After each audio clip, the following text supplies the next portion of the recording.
یانەی حدود هەرچەندە وەرزی ڕابردوو بە کۆکردنەوەی تەنها 26 خاڵ لە 38 یاری خولی ئەستێرەکانی عێراق لە خانەی پێش کۆتایی هاتوودا بەزی بۆ خولی نایاب، بەڵام ئەم وەرزە هەرزوو خۆی کۆکردوێتەوە و دەیەوێت بگەڕێتەوە خولی ئەستێرەکانی عێراق.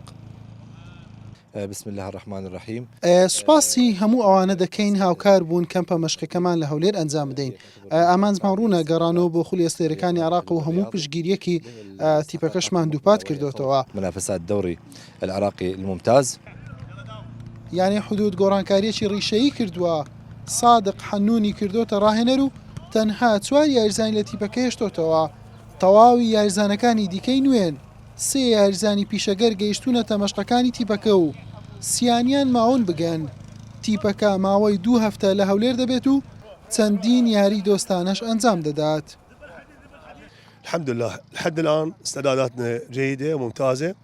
سوپاس بخوا تاوەکو ئێستا ئامادەکاریەکانمان زۆر باشە. ئادەستکردنمان بە ئامادەکاری گشتی 2 هەفتە پێش ئێستا بوو لە بەغداد. هاتووین بۆ هەولێر بۆ تەواوکردنی کارەکانمان و 2 هەفتە لێرە دەبین و بەیانیان و ئێواران مەشقەکان دەکەین و یاری دۆستانەش ئەنجام دەدەین. یاریزانەکان پێویستیان با لێک تێگەیشتنە.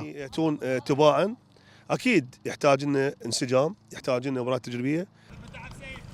شێروان کوردستان تاکە یاریزانی کوردی تیپەکەی و بۆ دووەم وەرزە لەگەڵ یانەکەی بەردەوامە.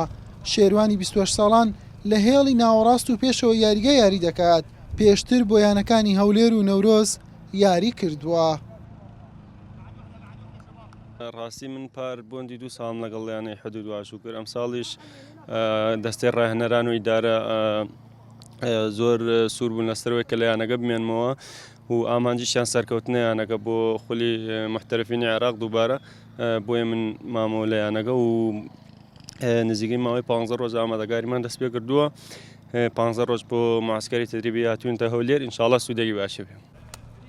یانەی حدود ئەم وەرزە لە خولی نایابی عێراق یاری دەکات. هەموو هەوڵێکیشی بۆ گەڕانەوە بۆ خولی ئەستێرەکانی عێراق دەبێت. هەر بەو ئامانجەش زوو دەستی بە ئامادەکاری کردووە. حوسێن محەممەد کەناڵی پێیام هەولێر.